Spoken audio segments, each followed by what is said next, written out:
신약성경 요한계시록 19장 1절입니다. 요한계시록 19장 1절 말씀.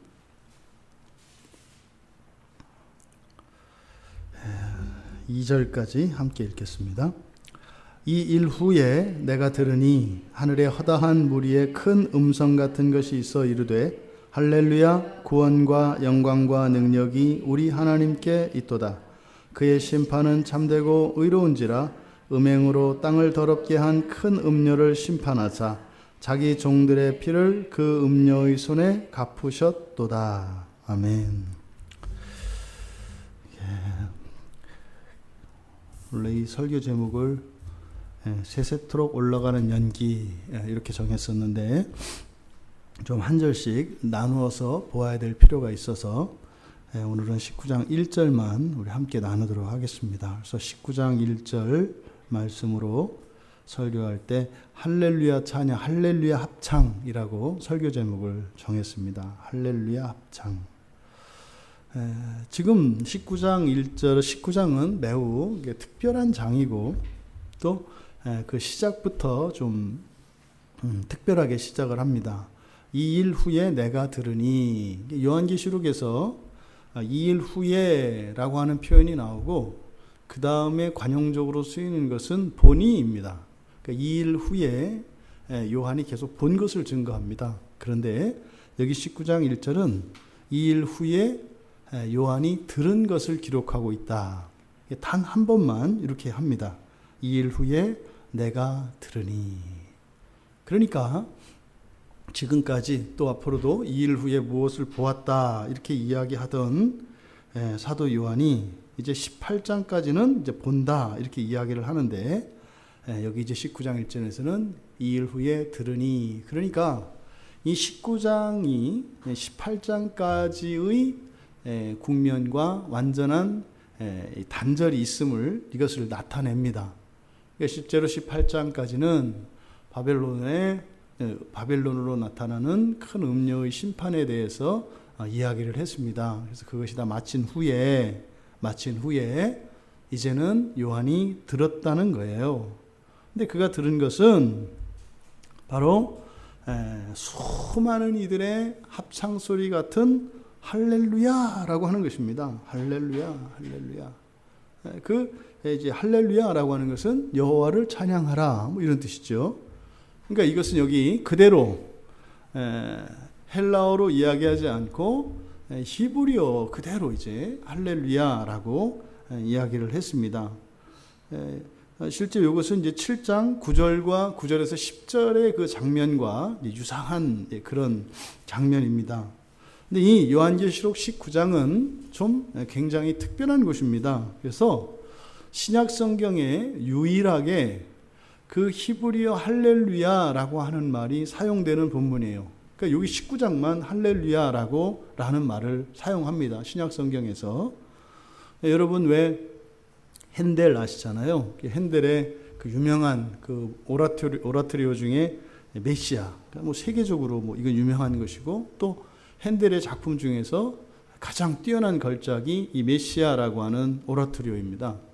근데 그 오라토리오는 사실은 그 메시아에 대한 성경의 구절들을 인용을 해서 이렇게 보통 이제 오라토리오라고 하는 것은 이런 어떤 음악이나 이런 것 없이 그저 이렇게 나와서 노래를 하는 것인데 주로 이제 교창을 하게 됩니다. 근데 이 메시아는 교창이 없어요. 그냥 진리를 선포합니다.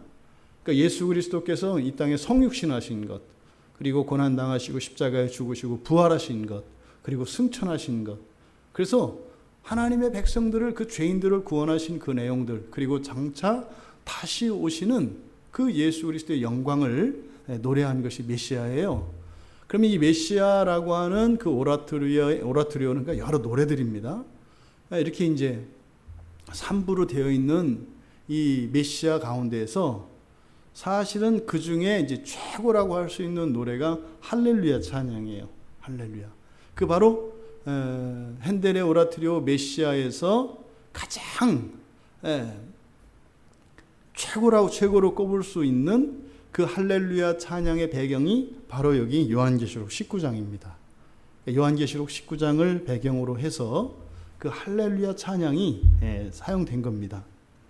그러니까 지금 여기서 할렐루야라고 노래하는 이 노래, 여기에 보면은 지금 1절, 3절, 4절, 그리고 5절, 6절 이렇게 할렐루야, 이게 찬양하다, 할렐루야가 들어가는데 5절에 보시면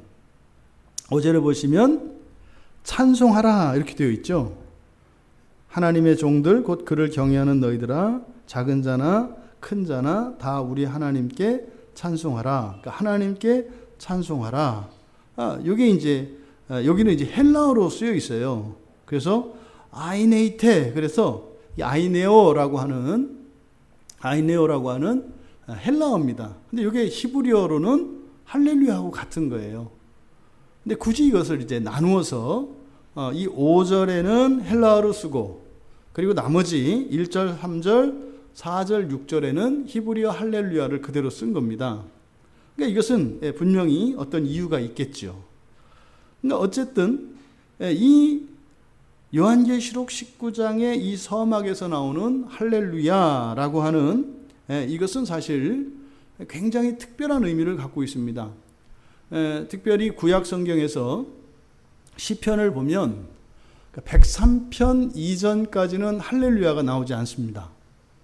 시편 전체 150편 가운데에서 우리말 성경의 기준으로 103편 이후로 할렐루야라고 하는 말이 나오거든요. 그리고 시편의 마지막도 할렐루야, 이 할렐루 찬양으로 끝을 맺습니다. 그래서 145편에서 150편까지는 전부 할렐루야로 끝나요.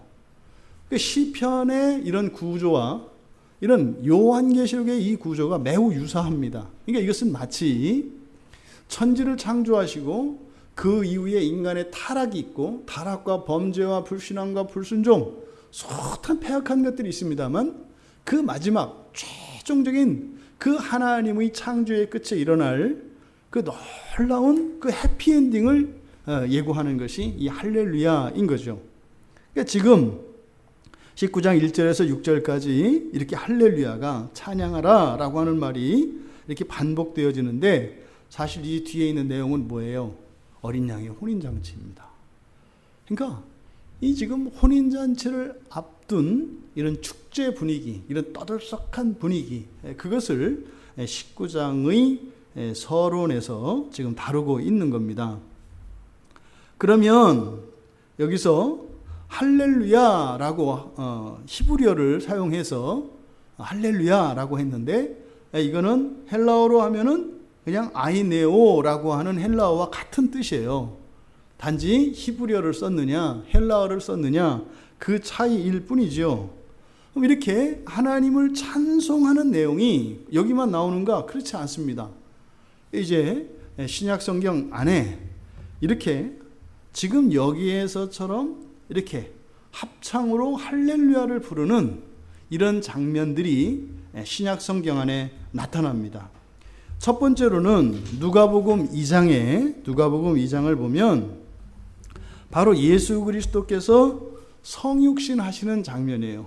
그래서 아기의 몸으로 이 세상에 성육신 하신 예수 그리스도, 그 그리스도가 태어난 그 사건을 다루고 있는데, 그때 하늘에 있는 수많은 천군 천사들이 할렐루야를 외칩니다.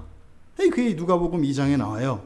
누가복음 2장 13절 14절에 보면 호련히 수많은 천군이, 여기서 수많은 천군이 19장 1절에 허다한 무리, 같은 뜻입니다. 같습니다. 그러니까 지금 19장 1절에서도 이 허다한 무리는 천사들로 보여집니다. 그러니까 수많은 천군이 천사들과 함께 하나님을 찬송하여, 하나님을 찬송한다. 이게 할렐루야예요. 찬송하여 이르되 지극히 높은 곳에서는 하나님께 영광이요 땅에서는 하나님이 기뻐하신 사람들 중에 평화로다. 그러니까 예수님이 이 세상에 맨 처음 땅으로 오셨을 때 동일한 장면이 연출됐습니다. 또 그 끝에 2장 20절에 보면 이렇게 하늘에서 천군 천사들이 합창으로 할렐루야를 외치고, 그리고 누가복음 2장 20절에 가면 이제 땅에 있던 사람들, 그 장면을 목격하고 그 천사들의 음성을 들었던 이 목자들이 하나님께 영광을 돌리고 찬송하며 돌아가니라. 그러니까 땅에서도 어떻게 해요? 마찬가지로 할렐루야를 올렸어요. 하늘에서 할렐루야 하면서 아기 예수 그리스도의 이 땅에 오신 것을 다 같이 하늘에서 찬송할 때, 이 땅에서도 마주하여 어떻게 해요? 예, 그 오신 예수 그리스도를 영접하고 그 영광 중에 하나님께 할렐루야를 외치는 거예요. 굉장히 아름다운 장면이죠. 이것이 누가복음 2장에 먼저 있었습니다. 이게 지금 여기서 다시 재현되는 거죠. 두 번째로 누가복음 19장 38절 39절에 보면 이 땅에 있는 사람들이 이렇게 할렐루야로 합창하는 장면이 또 나옵니다. 이건 뭐냐면 예수님께서 예루살렘에 입성하시는 장면이에요. 37절부터 읽어보면 37절, 이미 감람산 내리막길에 가까이 오심에 제자의 온 무리가 자기들이 본 바 모든 능한 일로 인하여 기뻐하며 큰 소리로 하나님을 찬양합니다. 이르되 찬송하리로다 주의 이름으로 오시는 왕이시여 하늘의 평화여 가장 높은 곳에 영광이로다. 그러니까 이 땅에 예수 그리스도께서 이제 사실은 이 예루살렘에 입성하시는 장면은 뭡니까? 이제 장차 이 땅에 오신 그리스도로 오신 그 사명을 다 감당하시기 위한 마지막 사역을 위해 들어가시는 장면이죠. 바로 십자가를 향하여 나가시는 그 길입니다. 그곳에서 이 땅에 오셨던 아기 예수를 찬양하고 할렐루야를 외쳤던 이 땅의 주님의 백성들이 십자가를 향해 당당히 나아가시는 예수 그리스도를 향하여 다시 한번 할렐루야를 외칩니다. 그리고 누가복음 24장에 이제 예수님께서 승천하시면서 축복하실 때, 그때 또 할렐루야를 외칩니다. 누가복음 24장 51절 53절까지 보면 축복하실 때에 그들을 떠나 하늘로 올려주시니 그들이 그에게 경배하고 큰 기쁨으로 예루살렘에 돌아가 늘 성전에서 하나님을 찬송하니라. 이제 축복하시고 승천하신 예수 그리스도를 성전 안에서 할렐루야를 늘 찬양합니다. 오늘 여러분들의 모임이 그거죠.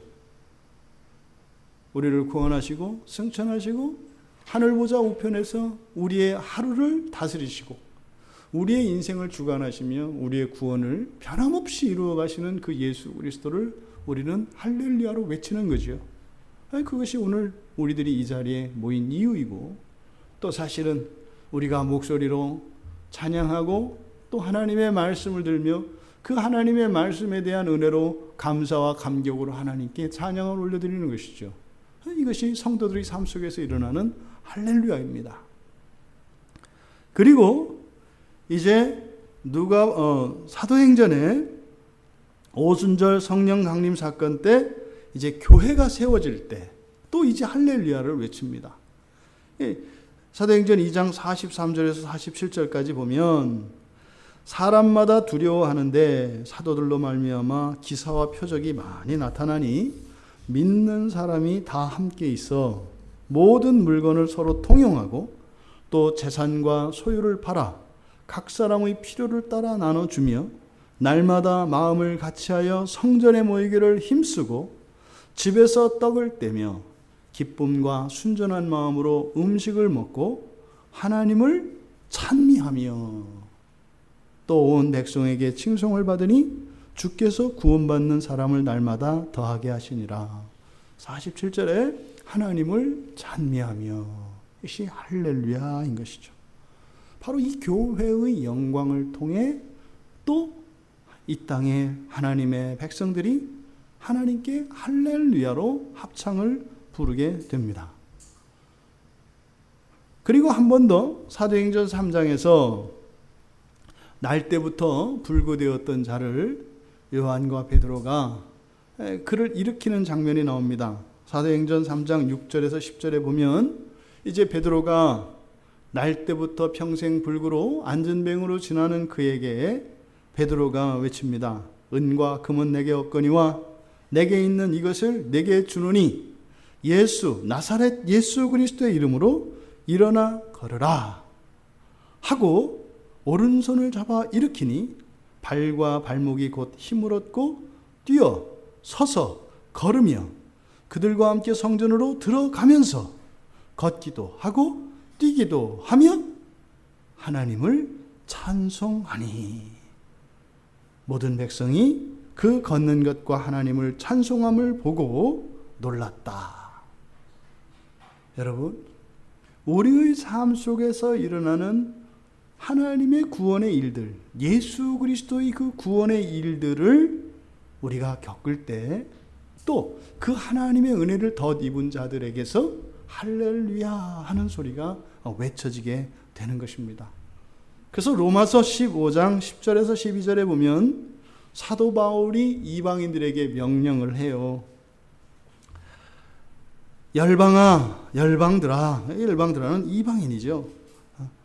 이방인들아, 주의 백성과 함께 즐거워하라 하였으며 또 모든 열방들아, 주를 찬양하며 모든 백성아, 그를 찬송하라 하였으며 또 이사야가 이르되 이새의 뿔이 곧 열방을 다스리기 위하여 일어나시는 이가 있으니 열방이 그에게 소망을 두리라 하였느니라. 여러분, 예수 그리스도께 소망을 두게 되는 그 예언이 있고 그것이 예수 그리스도를 통하여 성취되어진 것을 말합니다. 그러니까 이방인들이 인생을 살아가며 사실 추구해야 할 최고의 가치, 최고의 영광은 바로 구세주이신 예수 그리스도를 찬양하는 것입니다. 이 할렐루야 찬양이 바로 이곳 요한계시록 19장 1절에서부터 6절까지 이 할렐루야 찬양이 합창으로 이루어지고 있습니다. 그러면 여기서 할렐루야라고 하는 이 의미를 좀 우리가 살펴볼 필요가 있는데, 할렐루 그리고 야의 합성어죠. 야는 여호와 또는 야훼의 줄임말이고, 할렐루라고 하는 것은 하랄이라고 하는 이 동사에서 온 말입니다. 그래서 할렐루에 해당하는 이 하랄은 뭐 칭찬하다, 찬양하다 뭐 이런 뜻이 있습니다. 그런데 원어적인 그 의미로는 빛을 비추다 이런 뜻이에요. 빛을 비추다. 그러니까 스포트라이트를 이렇게 비추는 거예요. 이 하랄이라고 하는 말이. 그러니까 할렐루야 그럼 무슨 뜻이에요? 여호와에게 스포트라이트를 비춰라 이런 뜻이에요. 여러분들이 이렇게 스포트라이트를 받을 때 여러분들이 화장이 좀 잘 되고 좀 갖춰 입었을 때 이렇게 스포트라이트가 딱 비춰지면 여러분들이 싹 웃으면서 표정을 짓겠습니다만, 뭐 민낯으로 갑자기 좀 음식물 쓰레기 버리려고 새벽에 잠깐 내려왔을 때 그때 누군가가 스포트라이트를 딱 비추면 그때는 고개를 되게 돌리신단 말이에요. 어머하고. 그러니까 이 할렐루라고 하는 것이 무조건 칭찬하거나 찬양하는 게 아니에요. 이게 자칫 잘못되면 스포트라이트 받지 말아야 할 사람이 받게 되면 사실은 어떻게 돼요? 오히려 더 부끄러운 것이 됩니다. 그리고 어리석은 것이 돼요. 그러니까 왜 그 텔레비전 뉴스에서 안 좋은 사건의 주인공들에게 이제 막 기자들이 막 카메라를 터뜨리잖아요. 그분들이 이렇게 웃으면서 얼굴을 딱 들이내나요? 가리잖아요. 그러니까 이 할렐루, 이게 찬양한다, 칭찬한다로 번역되어지는 이 단어는 사실은 사람들이 이렇게 빛을 비춰주고 관심을 갖게 하는 거예요. 근데 그것은 긍정적인 의미도 있습니다만 부정적인 의미도 될 수 있겠다. 만약에 자기가 자기 자신을 드러내면 어떻게 되겠어요? 그거는 거만한 거고 뽐내는 거고 자랑하는 게 되겠죠.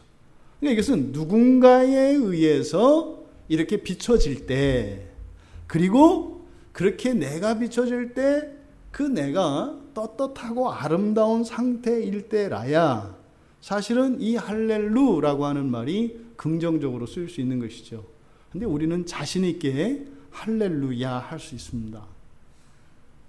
하나님은 언제나 완전하시고 언제나 최고의 영광과 최고의 완전함으로 무한한 아름다움으로 아름다운 존재이시기 때문에 우리는 아무 때나 할렐루야를 외칠 수가 있습니다. 하지만 이 세상에 하나님이 아닌 다른 그 어떤 대상도 이렇게 할렐루야를 할 수 없습니다. 왜요? 우리들에게는 언제나 추함이 있기 때문입니다. 하나님은 그 아름다움, 의로우심, 선하심 그 자체이기 때문에 언제나 그 영광이 또 아무리 큰 빛으로 비춰진다 하더라도 빛의 밝기가 크면 클수록 또 그 찬양이 크고 높으면 높을수록 하나님의 영광이 더 드러나겠습니다만 이 세상에 하나님이 아닌 모든 대상들은 처음에는 아름다운 듯 하다가 빛이 점점 밝아지면 이제 그 다음부터는 얼굴이 빨개지기 시작하는 거예요. 커지면 말입니다. 커지면. 그런데 사람이 아닌 사물들은 말이죠.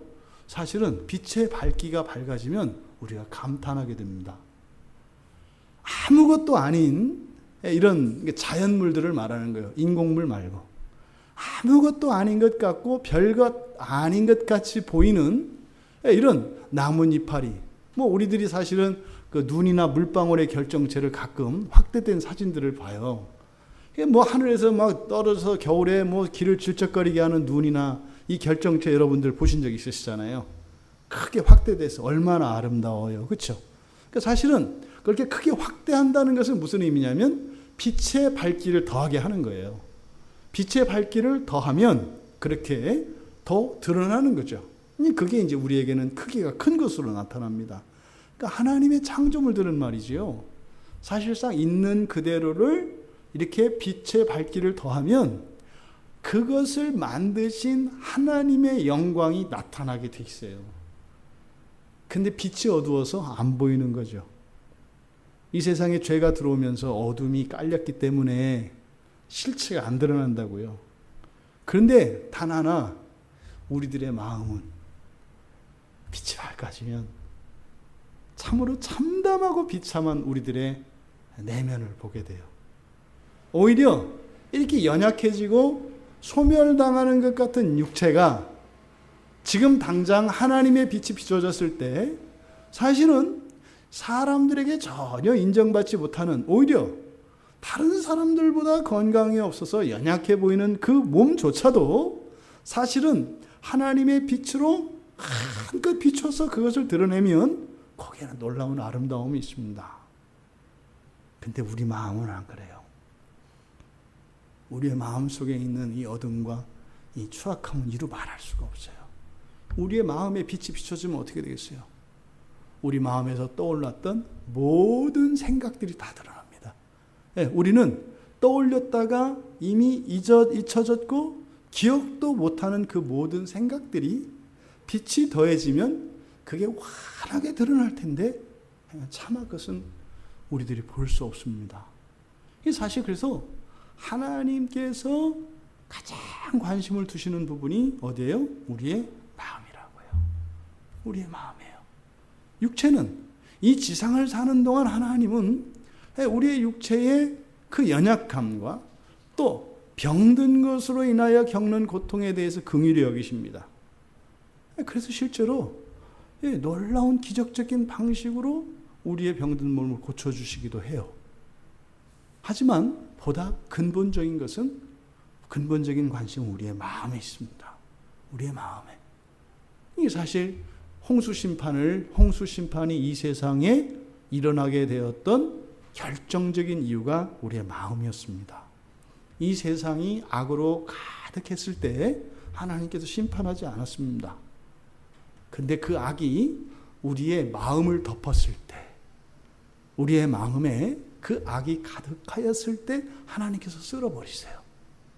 그리고 하나님의 구원에 가장 초점이 되는 부분은 우리의 마음에 있습니다. 그러니까 우리 이방인들에게 아까 사도 바울이 로마서에서 바로 그리스도를 통하여 우리에게 일어날 그 구원, 그래서 그걸 소망을 두라고 했단 말이죠. 그것을 찬양하라고 했단 말이죠. 바로 그 찬양의 이유가 이 할렐루야에서 그 빛이 비춰졌을 때 우리가 그것으로 인하여 부끄러워하지 않게 될 것을 약속하는 것이죠.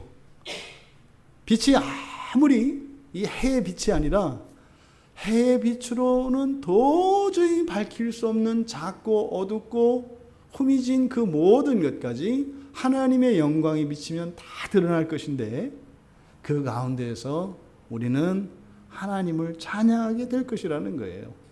그것은 반드시 예수 그리스도를 통해서 성취되어질 것입니다. 그래서 이 하랄이라고 하는 비춘다라고 하는 이 말은 이렇게 오직 하나님께만 사용되어질 수 있는 것이고 또 사실은 이 세상에 지금 죄 가운데서 부패되고 오염되어진 자연물조차도 사실은 그 하나님의 영광이 비춰지면 아름다움이 드러나는 것인데 우리의 마음만은 그렇지 못하다. 바로 그래서 우리의 마음을 고치시는 것이 바로 이 새 언약의 초점입니다. 그러니까 하나님께서 맨 처음에 십계명을 돌판에 새기셨지만 이제는 하나님의 율법을 어디다 새기셨어요? 사람의 마음에 새기셨어요. 왜요? 말씀이 우리의 마음을 거룩하고 원래의 아름다움을 회복할 것이기 때문에. 그래서 이 하랄이라고 하는 이 단어의 의미를 우리가 잘 기억해야 합니다. 그래서 이게 잘못되면 성경에서 사무엘상 21장 13절 여기 다윗이 미친 척하는 장면입니다. 그리고 예레미야 51장 7절, 전도서 2장 2절, 전도서 7장 7절에 보면 이 하랄이라고 하는 이 단어가 보통 칭찬하다, 찬양하다라고 하는 의미인데 미치다라고 하는 단어로도 번역이 돼요. 그러니까 찬양과 칭찬은 어떻게 해요? 잘못하면 미쳐요. 그래서 고래를 칭찬하면 어떻게 돼요? 춤춰요. 그래서 이 찬양이라는 것이, 칭찬이라는 것이 굉장히 특별한 의미가 있어요. 그러니까 이게 그냥 형식적으로 어떤 방법론으로 막 해서 좋은 게 아니에요. 그래서 성경에서 이걸 미치다, 미쳤다라고도 번역되어지는 단어입니다. 그러니까 뭐예요? 바로 이 비추다라고 하는 원래적인 의미가 대상에 따라서, 대상의 상태에 따라서 또 그 주체가 누구냐에 따라서 의미가 이렇게 다르게 다른 의미를 가질 수 있는 단어다. 그러니까 여기서 할렐루야를 그러니까 그대로 직역하면 어떻게 되는 거예요? 야, 여호와죠. 여호와를 비춰라 이런 뜻이죠. 여호와를 비추라는 것은 드러내라는 거예요. 여호와를 드러내라 이런 거죠. 그러니까 완전하신 여호와를 드러내는 것은 사실 우리는 어떻게 드러내겠어요? 여호와는 대단하세요라고 말할 수밖에 없어요. 그래서 이거를 뭐라고요? 찬양하다라고 하는 거죠. 찬양하다. 우리들이 예수 그리스도에 대해서 이야기할 때 우리가 할 수 있는 것은 무엇밖에 없다는 거예요? 찬양할 수밖에 없다는 거예요. 할렐루야라고 하는 이것은 명령이기 이전에 바로 우리의 하나님이신 예수 그리스도는 오직 우리들을 통하여 찬양받게 받으실 수 없는 분이심을 나타내는 말이에요. 할렐루야 하면 어떤 사람이 어떤 상황 속에서 언제라도 예수 그리스도에 대해서 이야기할 때는 찬양밖에 할 게 없어요. 찬양밖에 할 수 없어요. 그런데 우리의 실상, 우리의 일상 속에서는 그렇지 않잖아요. 때로는 우리가 주님을 불평하고 원망할 때 있잖아요. 그러면 이 할렐루야라고 하는 이 말씀과 우리가 지금 살면서 경험했던 우리의 신앙의 지난 그 경험들을 비교해 보면 사실은 우리가 언제나 하나님에 대해서는 찬양할 수밖에 없는 존재들임에도 불구하고 우리들이 거짓에 속아서 또 우리가 눈이 멀어서 찬양하지 못하고 오히려 찬양해야 할 그분을 원망하고 우리가 불평하는 이런 일들이 있었다는 것을 우리가 다 고백하지 않을 수 없습니다. 여러분, 하나님은 오직 찬양받기에 합당하신 하나님이십니다. 이제 요한계시록 19장 2절에서는 그런 불행하고 마음 아프고 비극적이며 패역한 일들이 있었겠습니다만 이제는 더 이상 그런 일이 없습니다. 이제는 이 땅의 모든 하나님의 백성들은 하나님을 영원히, 이제부터는 영원히 하나님을 찬양하게 될 것입니다. 그것은 무엇이에요? 단순히 찬양한다는 것이 아니겠죠. 그 이후에 우리들이 살아야 할 삶에는 하나님을 찬양하지 않을 수 없는 그런 생활이 있을 것이고, 찬양할 수밖에 없는 그러한 이유들이 우리의 인생에 영원히 무한히 펼쳐진다는 것을 의미합니다. 할렐루야의 합창이 지금 19장 1절에서 들렸다는 거예요. 할렐루야. 요한도 사는 동안 할렐루야를 외친 적이 왜 없겠어요? 왜 하나님을 찬양하지 않은 적이 있겠어요? 우리가 앞서서 이 할렐루야가 사용되어졌던 하나님을 찬양했던 그 구절들을 보면 예수 그리스도께서 이 땅에 오신 것, 그리고 십자가를 향하여 나아가신 그 십자가의 은혜, 그리고 그 부활의 영광과 그 승천의 영광, 그리고 성령이 오셔서 이 땅에 교회를 세워주신, 그리고 우리의 날마다의 삶 속에서 경험되어진 구원 때마다 우리는 할렐루야를 외치게 되어 있다고요. 요한도 그 모든 자리에 있었던 사람입니다. 그리고 하나님의 구원을 얼마나 많이 경험했겠어요. 그러니까 요한의 생애가 할렐루야로 계속되어졌던 생활일 것입니다. 근데 문제는 그것이 지속되거나 항상 그런 것은 아니었어요. 중간중간 끊긴다 이 말이죠. 우리의 삶이 그렇죠. 그런데요, 지금 하늘에서 들려오는 수많은 이 천사의 무리들의 합창, 우리들이 그냥 막연하게 생각할 수 있지 않겠습니까? 가장 아름다운 소리로, 가장 웅장한 소리로 할렐루야가 귀에 들렸다는 거예요. 할렐루야 하는 것이 말이에요. 여러분, 보통 우리들이 찬양을 부를 때 할렐루야를 외칠 때 그 감격 여러분들 느끼시죠? 찬송가 가사에 할렐루야가 들어가 있을 때 특별한 감동이 일어나는 거 여러분 다 느끼시죠? 더군다나 정말 세계적인 합창단이 한 목소리로 할렐루야를 외치면 가슴이 터식듯합니다. 그런데 말이죠, 하늘의 천군 천사들이 온 우주에 꽉 채우는 할렐루야를 외칠 때 그 소리를 들은 요한의 마음이 어떻겠냐고요. 그러면 아마 요한이 그 이전에 그렇게 이례적으로 할렐루야를 외치며 사실은 그 할렐루야의 찬양이 요한의 인생을 끌고 온 거죠. 오늘도 우리의 이 현실이 사실은 뭐예요? 할렐루야가 우리를 오늘 이 자리에 있게 한 겁니다. 이 할렐루야가 길어지거나 이것이 단절이 되면 우리는 금세 어둠 속으로 들어갑니다. 하나님의 백성들이 사실상 이 세상에서 은혜를 유지하고 하나님을, 예수 그리스도를 믿는 신앙을 버리지 않고 그냥 간신이라도 버틸 수 있는 것은 뭐예요? 할렐루야의 찬양이 내 입에서 고백되어지기 때문입니다. 이게 사라지면 우리는 견딜 수가 없는 거예요. 이 할렐루야가 우리의 삶 속에서 일어나지 않으면 우리의 신앙의 대상이신 예수 그리스도가 뿌옇습니다. 흐릿해집니다. 그럴 때 일어난 일들이 우상을 섬기거나 배교의 길로 가거나 이렇게 되는 겁니다.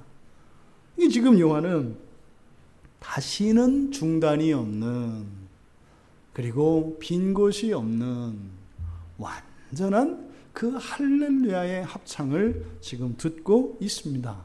우리도 들을 겁니다. 우리도 들을 겁니다. 요한이 차마 그 감동을 다 담아내지는 못하겠습니다만 우리가 그걸 아쉬워할 필요는 없어요. 우리는 들을 겁니다. 우리는 듣기만 할 것이 아니라 함께 외칠 겁니다. 하늘에 있는 천군 천사와 이 땅에 있는 수많은 하나님의 백성들이 꽉 찬 소리로 할렐루야를 다 외칠 때가 반드시 올 것입니다. 바로 이 찬양의 내용, 할렐루야. 그러면 하나님의 그 영광을 찬양합니다. 그런데 뒤에 있는 내용을 보면 이 할렐루야 하고 이어지는 것이 구원과 영광과 능력이 우리 하나님께 있도다. 사실 이 번역이 이렇게 되면 마치 하나님의 능력과 영광을 이렇게 드러내는 것처럼, 그리고 하나님의 존재를 높이는 것과 같은 의미로 우리에게 받아들여져요. 할렐루야. 그리고 뭐예요? 하나님은 하나님이십니다. 이렇게 된다 이 말이죠. 그러면 사실 지금 우리말 성경에 번역되어 있는 요 내용대로 하면 우리하고는 약간 하나님이 멀어져요. 우리는 찬양하는 우리, 찬양 받으실 하나님. 이 연결이 좀 긴밀하지가 않다고요. 근데 지금 이렇게 번역을 한 이유가 뭐냐면 원문에서는 그렇게 되어 있어요. 할렐루야 해놓고 뒤에 있는 내용, 우리 하나님께로 되어 있습니다만 우리 하나님의 그 구원과 그 영광과 그 능력이 이렇게 되어 있어요. 할렐루야. 우리 하나님의 그 구원과 그 영광, 그 능력 이렇게만 딱 되어 있어요. 근데 여기서 그 구원, 영광, 능력이 주격으로 되어 있습니다. 그러니까 우리 하나님의 이런 구원과 영광과 능력 이렇게 되어 있거든요. 그러니까 이것을 소유격이 가지고 있는 특성 중에 하나님의 무엇이니까 하나님이 무엇이다 이렇게 해석할 수 있어요.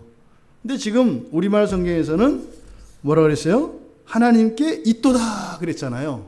근데 이제 개역 한글과 개역 개정을 제외한 뭐 새번역이나 공동번역이나 뭐 표준번역 이런 데에서는 그게 이런 영광이 하나님께 뭐 있도다 이렇게 하지 않고 하나님의 것이다 이렇게 번역을 해요.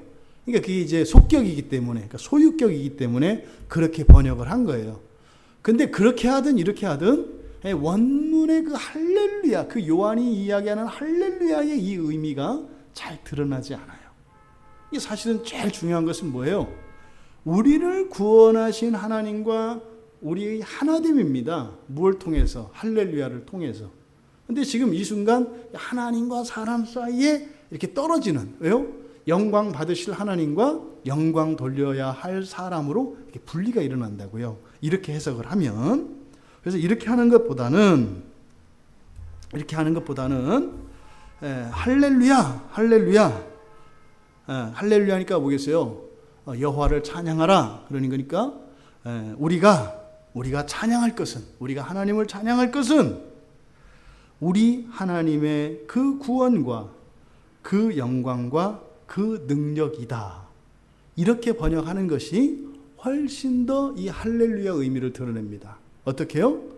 우리가 하나님을 찬양해야 할 것은 하나님의 그 구원과 그 영광과 그 권능이다.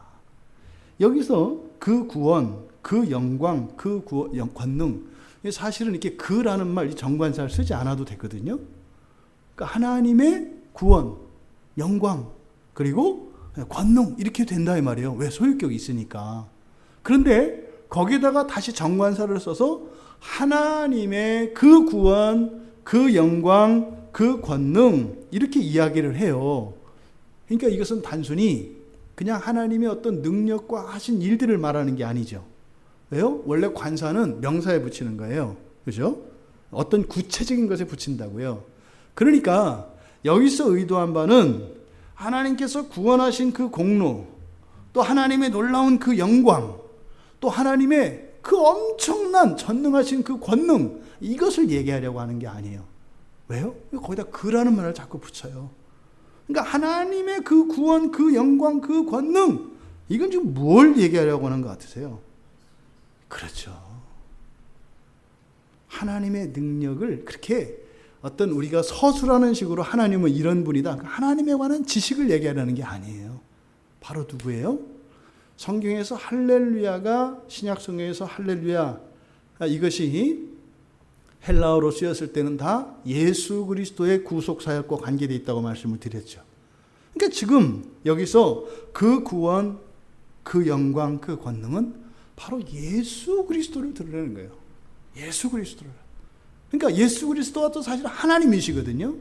그러니까 하나님의 구원, 영광, 능력이라고 했습니다만 사실은 그 구원과 능력과 영광이 가리키는 예수 그리스도 당신이 사실은 누구세요?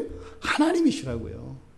그러니까 예수 그리스도가 하나님을 찬양하는 이것이 아니라 사실은 완전한 하나님이신 예수 그리스도가 당신의 모든 권능과 영광으로 우리를 구원하시기 위하여 이 땅에 오셔서 그 구원을 완성시키시고 하늘 보좌의 영광으로 돌아가신 그 예수 그리스도를 할렐루야 하는 거죠.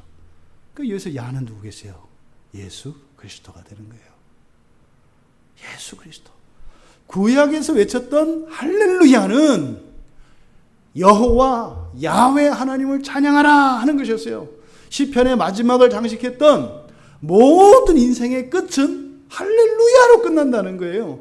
근데 할렐루야의 야훼 이 여호와는 이미 소실됐어요. 잃어버렸어요. 잃어버린 이름이 되었어요.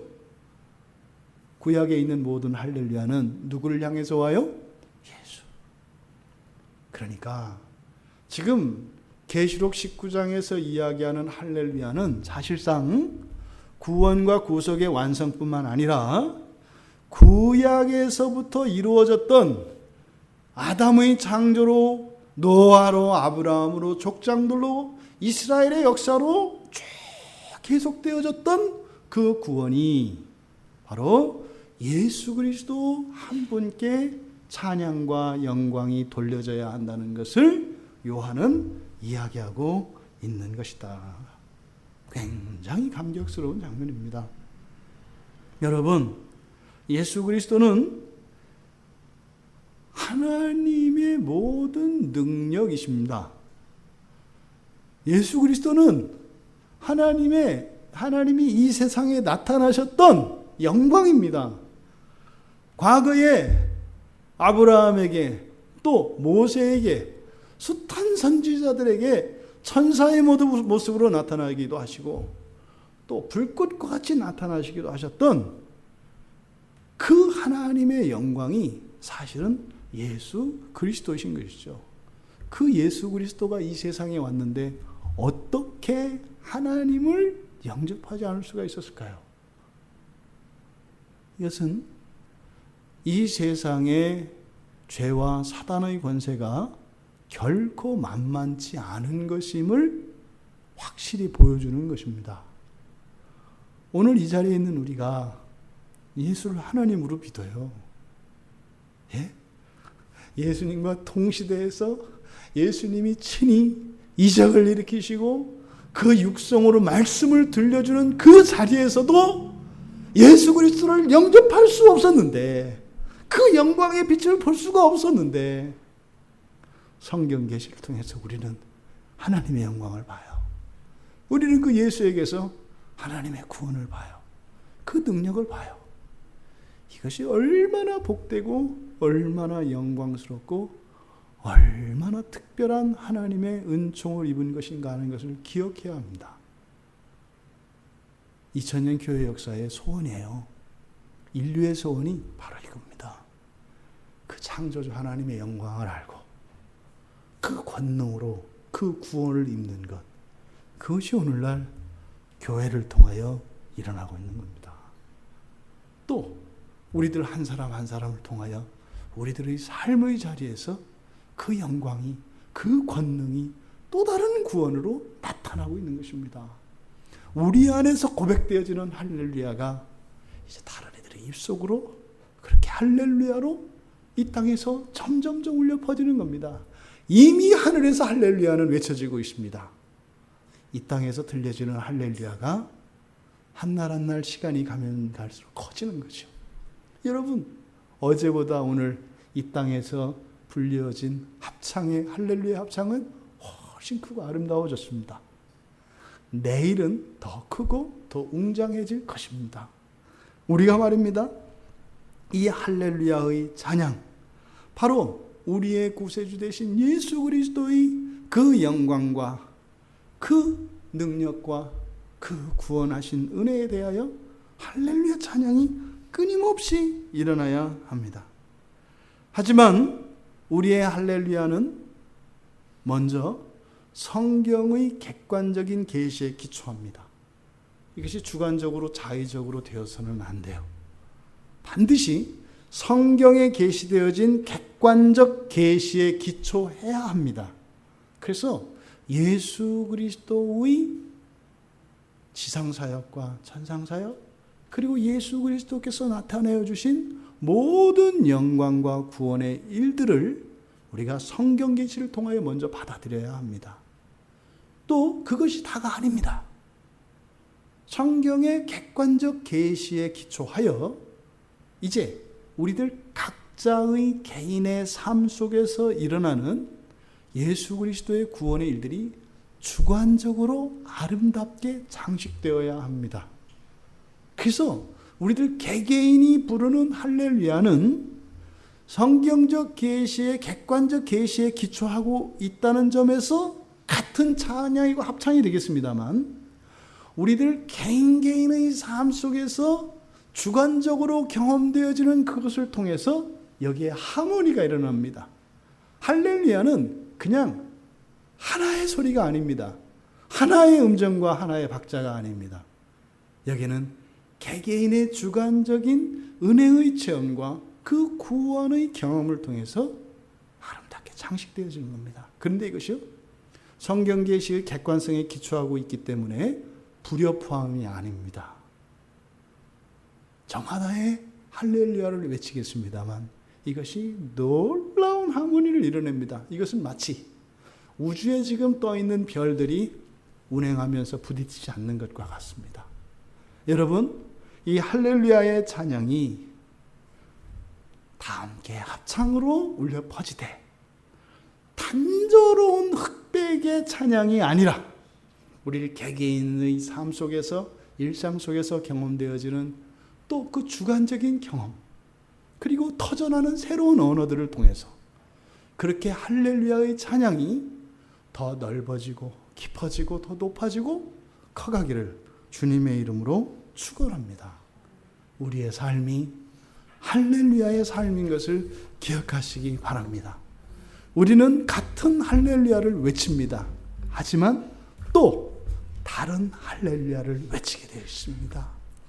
우리가 같은 할렐루야 속에 서로 다르게 부르는 할렐루야가 반목하거나 대립하거나 갈등하는 것이 아니라 오히려 풍성한 하모니로 더 아름답게 되어진다는 것을 기억하셔야 합니다.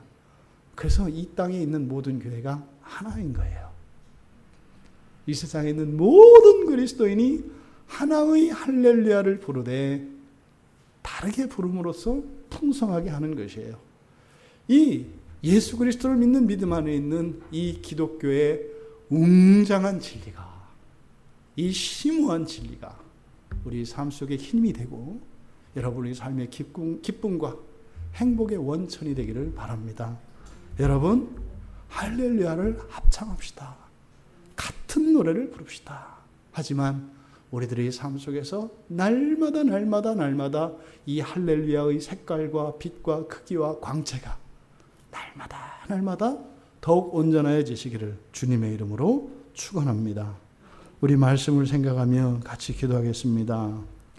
하나님, 저희들의 인생이 그런 거죠. 저희들이 다 함께 할렐루야를 합창하며 살아가는 것이 저희들의 인생인 것이지요. 하지만 우리가 찬양하는 그분은 오직 한 분 예수 그리스도이십니다. 찬양받으실 분은 오직 예수 그리스도 한 분이십니다. 하지만 그 찬양이 우리들 개개인의 이런 다양성과 주관적인 그런 경험과 이런 친밀한 교제 속에서 나오는 그런 할렐루야의 아름다움이 더욱 풍성해질 수 있도록 하나님, 우리가 다 함께 한 노래를 부르게 하여 주시옵소서. 하나님, 우리가 또한 개인이 그 할렐루야를 더욱 아름답고 풍성하게 하여 주시옵소서.